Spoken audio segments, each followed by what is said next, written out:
नमस्कार दोस्तों, आज हम श्रीमद् भगवत गीता के प्रथम अध्याय का 10वां श्लोक पढ़ने जा रहे हैं।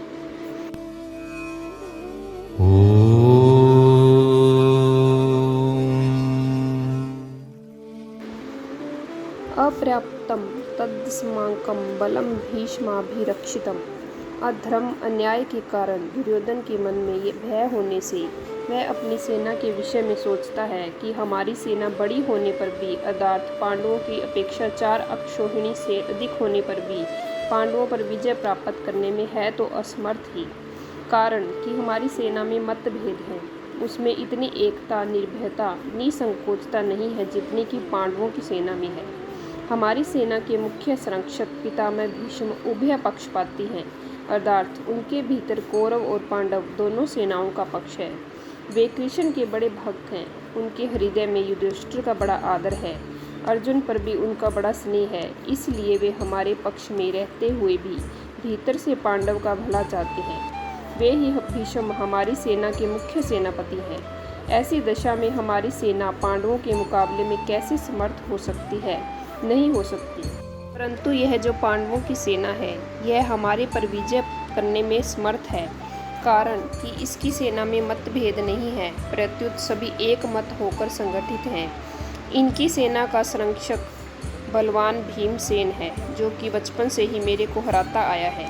यह अकेला ही मेरे सहित 100 भाइयों को मारने की प्रतिज्ञा कर चुका है, अर्थात यह हमारा नाश करने पर तुला हुआ है। इसका शरीर वज्र के समान मजबूत है, इसको मैंने जहर पिलाया था तो भी यह मरा नहीं। ऐसा यह भीमसेन पांडवों की सेना का संरक्षक है, इसलिए यह सेना वास्तव में समर्थ है, पूर्ण है। दुर्योधन इस समय सेनापतियों की बात नहीं सोच रहा है, किंतु दोनों सेनाओं की शक्ति के विषय में सोच रहा है कि किस सेना की शक्ति अधिक है। दुर्योधन पर आरंभ से ही भीमसेन की शक्ति का, बलवत्ता का अधिक प्रभाव पड़ा हुआ है, अतः वह पांडव सेना के संरक्षक के लिए भीमसेन का ही नाम लेता है।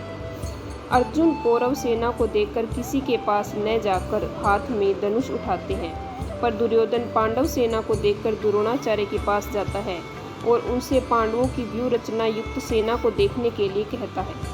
इससे सिद्ध होता है कि दुर्योधन के हृदय में भय बैठा हुआ है। भीतर में भय होने पर भी वह चालाकी से द्रोणाचार्य को प्रसन्न करना चाहता है, उनको पांडवों के विरुद्ध उकसाना चाहता है, कारण कि दुर्योधन के हृदय में अधर्म है, अन्याय है, पाप है। अन्यायी पापी व्यक्ति कभी निर्भय और सुख शांति से नहीं रह सकता, यह नियम है। परंतु अर्जुन के भीतर धर्म है, न्याय है, इसलिए अर्जुन के भीतर अपना स्वार्थ सिद्ध करने के लिए चालाकी नहीं है, भय नहीं है, किंतु उत्साह और वीरता है।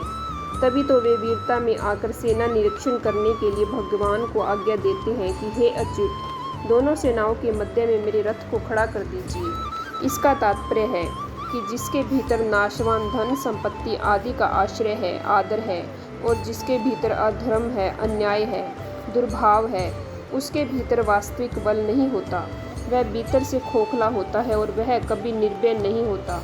परंतु जिसके भीतर अपने धर्म का पालन है और भगवान का आश्रय है, वह कभी भयभीत नहीं होता, उसका बल सच्चा होता है, वह सदा निश्चिंत और निर्भय रहता है। अतः अपना कल्याण चाहने वाले साधकों को अधर्म, अन्याय आदि का सर्वथा त्याग करके और एकमात्र भगवान का आश्रय लेकर भगवत प्रीत्यर्थ अपने धर्म का अनुष्ठान करना चाहिए।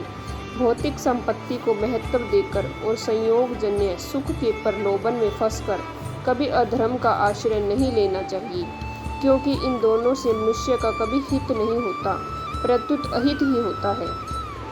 प्रशिष्ट भाव। अर्जुन ने अस्त्र शस्त्रों से सुसज्जित नारायणी सेना को छोड़कर निशस्त्र भगवान श्री कृष्ण को स्वीकार किया था और दुर्योधन ने भगवान को छोड़कर उनकी नारायणी सेना को स्वीकार किया था। तात्पर्य है कि अर्जुन की दृष्टि भगवान पर थी और दुर्योधन की दृष्टि वैभव पर थी। जिसकी दृष्टि भगवान पर होती है उसका हृदय बलवान होता है, क्योंकि भगवान का बल सच्चा है, परंतु जिसकी दृष्टि संसारिक वैभव पर होती है उसका हृदय कमजोर होता है, क्योंकि संसार का बल कच्चा है। संबंध। अब दुर्योधन पितामह भीष्म को प्रसन्न करने के लिए अपनी सेना के सभी महारथियों से यह कहता है, जो हम आगे के श्लोक में पढ़ेंगे।